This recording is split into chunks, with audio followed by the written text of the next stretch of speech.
हा बाबा बाबा बाबा एक तर इडली खायला लागला पप्प्या, मला पण पाहिजे.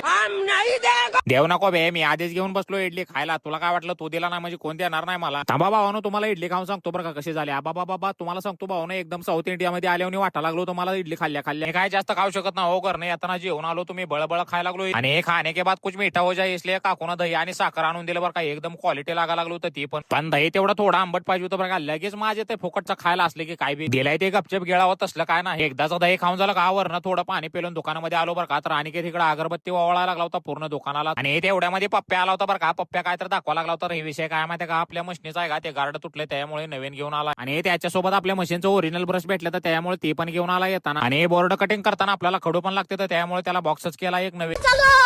आणि आज आपण कुठं चाललो माहिती का, कटिंगला बावेला. पण हे काय घोडे घेऊन जायचे ना, ह्या घरी ठेवायचे तर पप्पू परत त्याला कामाला येणार आहे. आणि एकदा ह्या कामावर आला का आपण 2 दिवसामध्ये पूर्ण काम फायनल करून टाकणार.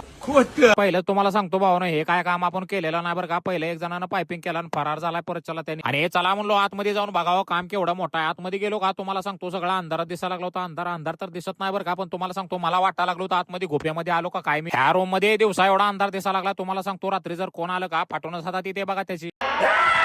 आणि आमची फाटवणे म्हणून पहिलं तर आतमध्ये बल्ब लावून घेतलं बरं का, तरी पण अंधार दिसायला लागला होता आतमध्ये. आता बल्बाचं तर काम झालं होतं बरं का. विषय राहिला होता ते म्हणजे गार्ड बदलायचं, ते पण बदलून घेतलं बरं का. पहिलं गार्ड पूर्ण फुटून गेलं होतं. त्या गार्डचा आणि बल्बाचा तर विषय मिटला बरं का. पण विषय काय झाला माहिती का, टूवेचा बोर्ड फोडा घेतला का डायरेक्ट खाली बार आणि दगड लागा लागली होती. आज तर काय मागं लागले काय कळेना झालं बरं का. तिकडे दगड आणि बार लागले आणि इकडे काय विषय झाला माहिती का, आपण जिथनं कनेक्शन आणलं होतं का त्या होल्डर मधनं डायरेक्ट वायरच जळून खाली पडले. मला तर वाटायला लागले खरंच कुठं तर कोंबडा नाही तर बकरं कापावं लागतं. आणि ते वायर जळल्यामुळे काय केलं माहिती का, डायरेक्ट बोर्डामध्ये घेतला. तुम्हाला सांगतो आतमध्ये एवढा बेकार धुळा उडा लागला. ह्यांना पाणी मारा सांगितलं होतं, घर मालकाने पाणी सुद्धा मारलं ना. आता हे पहिले इलेक्ट्रिशियननी काय केला मला काय कळेना झाले बरं का. डायरेक्ट खटक्यावर पाईप सोडून दिला आणि एकतर त्याला व्हिडिओ टाक म्हणलं तर व्हिडिओ सुद्धा टाकेना झाला लवकर. मला तर वाटायला लागलाय सगळेजण मिळून कुठल्या तर जन्माचा बदला घ्यायला लागले ते काय की माझं. तरी पण कसं तर रडत खडत हे किचन आहे का ते पण फायनल करून टाकलं बरं का. आणि मी मिळून हे तर इलेक्ट्रिशियन नवीनच प्रकार केला बरं का. टीव्हीचा बोर्ड एका भिंतीवर आणि केबलचा पाईप एका भिंतीवर. काय नवीन नवीनच नमुना भेटायला लागले आज काय माहित. तरी पण नाही म्हणलं तर 4 वाजेपर्यंत पूर्ण काम फायनल केलं बरं का भावांनो. आणि तुम्हाला जर ब्लॉग आवडला का लाईक शेअर फॉलो कमेंट तेवढं नक्की करा.